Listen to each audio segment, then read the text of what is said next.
سلامونه ملګرو. منظور پښتين چارته دی. منظور پښتين په دې وساني حالاتو باندې ولې چپ دی؟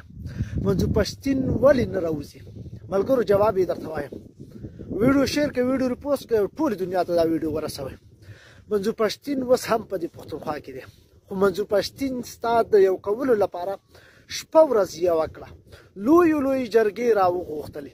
دغه جرګه کې په اتیا کسیزه کمیټې جوړه کړله.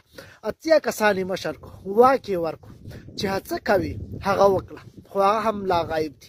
منظور پښتين اوس هم دلته دی، خو منظور پښتين کله چې هم د هغه مزاحمت وي، کله هم د هغه جرګه وي او جلسه وي، ته د شاته منډې وي، ته د یریږي، ته د جیل نه یریږي، ته د سر شیندلو نه یریږي، ته د وهلو نه یریږي، ته د لاپته کولو نه یریږي.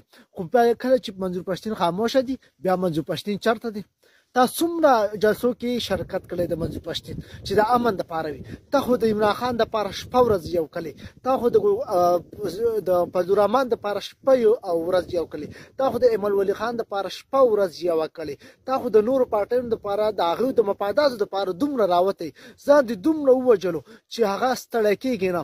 خو منظور پښتين د دې امن دپاره، د دې ولس د یو ځای کولو لپاره ته یوه ورځ راونه وتلی. منظور پښتين به 8 میاشتې مخکې بیان کې ویلي چې ګوره یو خبره درته کوم چې اوس یو ځای شئ، اوس مو وخت دی.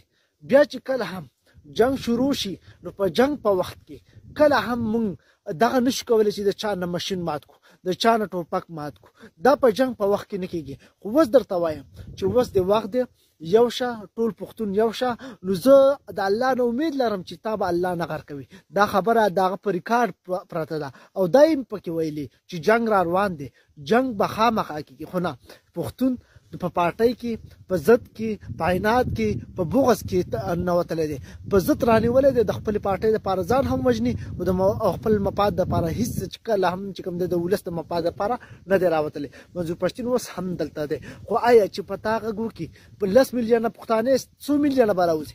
1 میلیون ګارنټي راکړئ د 1 میلیون خلکو چې 1 میلیون به راوځي. نشئ راوتلی. غیرت در پکې نشته، پښتو در پکې نشته، یو مشر هم نشي راایستلی. دغه کار د مشرانو دی.